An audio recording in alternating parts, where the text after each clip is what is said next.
Hello friends, स्वागत है आप सभी का हमारे चैनल चलो फिल्म सने में। आज हम एक्सप्लेन करने जा रहे हैं 100 años de perdón. तो let's roll up the intro और चलो फिल्म सने। तो कहानी शुरू होती है वेलेंसिया नाम के एक शहर से, जहां पर बहुत तेज बारिश हो रही थी। यहाँ पर हम सेंड्रा नाम की एक बैंक मैनेजर को देखते हैं जो कि अपने बैंक में जाती है और यहाँ पर इंस्पेक्शन होने वाला था, इसलिए अलार्म ऑफ किए गए थे। लेकिन वो अलार्म आज ही ऑन होने वाले थे, पर इस वक्त ऑन नहीं होते हैं। पर इसके बाद भी सेंड्रा बैंक को खोल देती है। पर जब वो बैंक के अंदर ही होती है कि तभी वहाँ पर एक ग्रुप ऑफ रॉबर्स आ जाता है और वो सभी लोगों को हॉस्टेज बना लेता है। यहाँ पर एक आदमी अलार्म को दबाने की कोशिश करता है, तो उनकी टीम का जो हेड होता है जिसका नाम होता है एल, वो जा कर के उसे एम्प्लॉय ऑफ द डे बोलता है और फिर उसको पीटता है।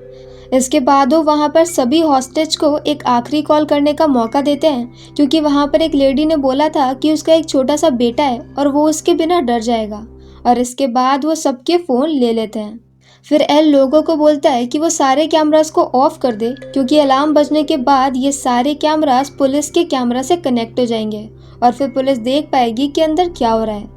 तो लोगों सारे कैमरा बंद कर देता है और फिर इनका टीम मेंबर गैलागो एक रूम में जाता है, जहाँ पर वो सेंड्रा को भी अपने साथ में लेकर के आते हैं। यहाँ पर वो कुछ डिटेक्ट करता है और फिर एक जगह पे होल करना शुरू कर देता है।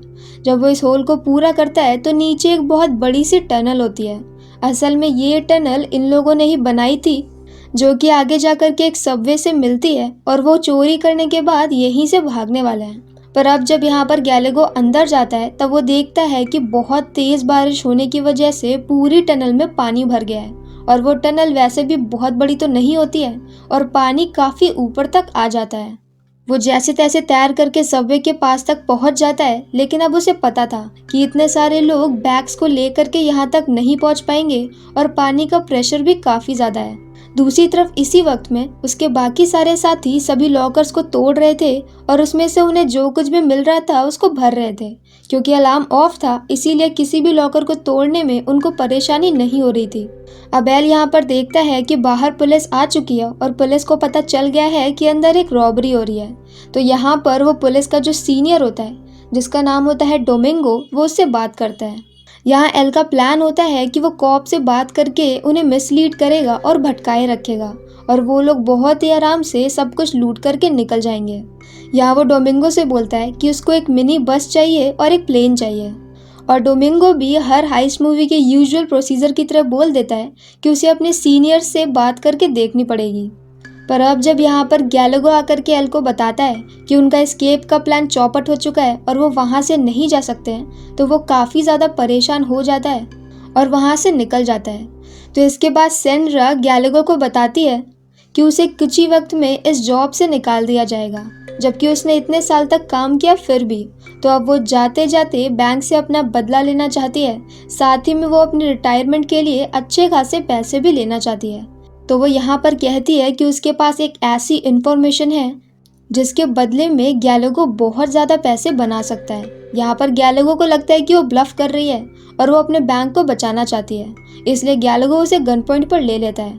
पर इसके बाद भी सेंड्रा यही बातें बोलती रहती है, तो गैलागो को उसके ऊपर भरोसा हो जाता है और फिर सेंड्रा उसे एक वीडियो दिखाती है जिसमें वो गंजालो नाम के एक पॉलिटिशियन को दिखाती है।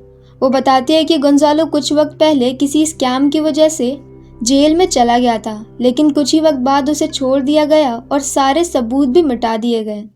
और इसके बाद गोंजालो यहाँ पर आता है और एक लॉकर में एक ब्लैक बॉक्स रखता है और इस ब्लैक बॉक्स के अंदर ही वो चीज़ें हैं जिनकी वजह से पॉलिटिशियंस इतने ज़्यादा मजबूर हो गए कि उन्हें गोंजालो को छुड़ाना पड़ा। तो अगर उनके पास ये होगा तो वो आसानी से किसी को भी ब्लैकमेल करके जितने चाहे पैसे निकाल सकते हैं। और इस लॉकर का नंबर होता है 314 और इस इंफॉर्मेशन के बदले में गैलागो उसे काफ़ी सारे डायमंड्स देता है। और अब नेक्स्ट सीन में हम फैरन नाम की एक पॉलिटिकल पार्टी के मेंबर को देखते हैं, जो कि काफ़ी ज़्यादा परेशान होता है उस हाइस्ट की वजह से, क्योंकि उसे भी उस बॉक्स के बारे में पता होता है और उसे लगता है कि अगर चोरों को वो मिल गया तो उनके लिए प्रॉब्लम हो जाएगी। और उस बॉक्स के अंदर प्रेसिडेंट से रिलेटेड भी कुछ ऐसे सबूत होते हैं जिसकी वजह से उनकी पार्टी गिर सकती है। तो अब यहाँ से वो लग जाता है कि कैसे भी करके उस बॉक्स को बचा ले। क्योंकि उस बॉक्स में एग्जैक्टली क्या है ये बात किसी को भी नहीं पता है, और जिसे पता है गोंजालो, वो इस वक्त कोमा में है। पर अब जब वो यहाँ पर अपने मेंबर से मीटिंग करता है तो उसमें से एक उसे बताता है कि जो लोग हाइस्ट करने गए हैं उसमें उनका जो लीडर है एल, वो पहले सीक्रेट सर्विसेज में काम करता था और अब वो फ्रीलांसिंग में लोगों से ऑर्डर लेता है, और उसे वो ब्लैक बॉक्स चुराने का काम खुद उसने ही दिया था। और इस हाइस्ट में एल का मेन मोटिव उस ब्लैक बॉक्स को चुराने का है, और यहाँ पर वो पॉलिटिशियन ये चाहता था कि वो ब्लैक बॉक्स उसे मिल जाए और फिर वो इसे अपनी पार्टी के अगेंस्ट इस्तेमाल कर सके और लोगों को ब्लैकमेल कर सके। पहले तो सबको गुस्सा आता है, पर इस वक्त यहाँ पर सबसे ज़्यादा इम्पोर्टेंट वो ब्लैक बॉक्स है, तो वो लोग एक दूसरे को दोष देना बंद कर देते हैं। दूसरी तरफ एल यहाँ पर डोमिंगो को कॉल करके बोलता है कि उसे खाना खाना है।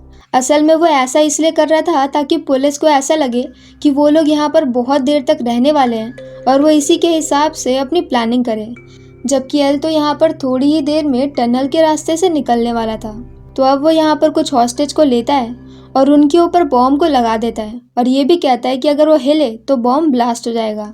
और फिर एल 314 लॉकर के पास में जाता है और वहाँ से उसी ब्लैक बॉक्स को निकाल लेता है। तभी उसके पीछे से गैलेगो आ जाता है और यहाँ पर उन दोनों का झगड़ा हो जाता है, क्योंकि गैलेगो को पता चल चुका था कि एल यहाँ पर उसी बॉक्स को चुराने के लिए आया है, और इतनी इम्पोर्टेंट बात उसने अपने टीममेट्स को नहीं बताई। पर इसके बाद क्योंकि उन्हें जल्दी से जल्दी भागना था तो वो लोग वहाँ से एस्केप करने लगते हैं। पर अब जब ये सभी लोग टनल के अंदर होते हैं तब एल उन्हें बताता है कि प्रेशर बहुत ज़्यादा है और इसीलिए वो इस वक्त यहाँ से नहीं निकल सकते हैं, और अब वो लोग जल्दी जल्दी वापस आ जाते हैं। दूसरी तरफ यहाँ पर एक बहुत बड़ी फोर्स आई हुई थी जो कि बैंक के सामने खड़ी थी, और उनका ये प्लान था कि जब खाना लेने के लिए कोई रॉबर बाहर आएगा तभी वो अंदर एंट्री करेंगे, और ये सारा ऑर्डर उन्हें फैरन ने दिया था। पर अब यहाँ पर एल का प्लान तो फ्लॉप हो चुका था, तो वो जल्दी से जाता है और डोमिंगो की कॉल को रिसीव करता है और कहता है कि वो किसी को बाहर भेज रहा है खाना लेने के लिए। यहाँ पर वो बाहर लोगों को भेजता है, लेकिन वो कह देता है कि पहले वो अपनी गीली पैंट को चेंज कर ले, वरना फिर पुलिस को उसके गीले कपड़ों को देख करके शक हो जाएगा। अब यहाँ पर लोगो बाहर आता है और खाना लेता है, पर एग्जैक्टली इसी वक्त कोई उनके इस मिशन को अबॉर्ट करवा देता है, और ये वही पॉलिटिशियन होता है, क्योंकि उसे किसी भी तरह से उस ब्लैक बॉक्स को बचाना है, और साथ में वो ये भी नहीं चाहता कि पुलिस को इसके बारे में कुछ भी पता चले। तो इसलिए उनकी सारी फोर्स अटैक नहीं करती है और लोगो आराम से खाना लेकर के चला जाता है। इसके बाद यहाँ पर एल अपनी टीम को सारा कुछ बता देता है, और अब वो लोग ब्लैक बॉक्स को खोलते हैं तो उसके अंदर एक हार्ड डिस्क होती है, और इसी हार्ड डिस्क में बहुत सारी फाइल्स हैं जो कि अलग अलग पॉलिटिशियन के अगेंस्ट हैं। यहाँ पर जब एल को ये पता चलता है कि गैलेगो को सब कुछ इस मैनेजर ने बताया है तो उसे मैनेजर के ऊपर बहुत गुस्सा आता है और वो उसके पास जाता है। साथ में वो यहाँ पर ये भी देख लेता है कि मैनेजर को डायमंड मिले हैं, पर उसे डायमंड का सिर्फ पैकेट मिलता है क्योंकि डायमंड उस मैनेजर ने निगल लिए थे। और अब यहाँ पर एल उससे कैसे भी करके डायमंड वापस नहीं ले सकता तो वो उसे छोड़ देता है।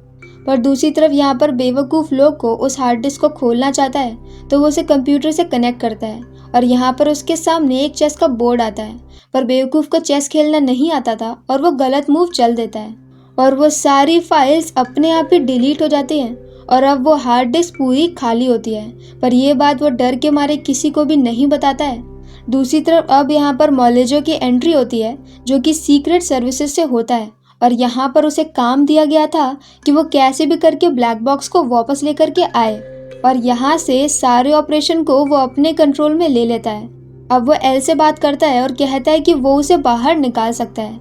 एल भी उसकी बात मान जाता है, और अब उनका प्लान होता है कि वो लोग दूसरी वाली बिल्डिंग से बाहर निकलेंगे जो कि इसी बैंक वाली बिल्डिंग के जस्ट बगल में है।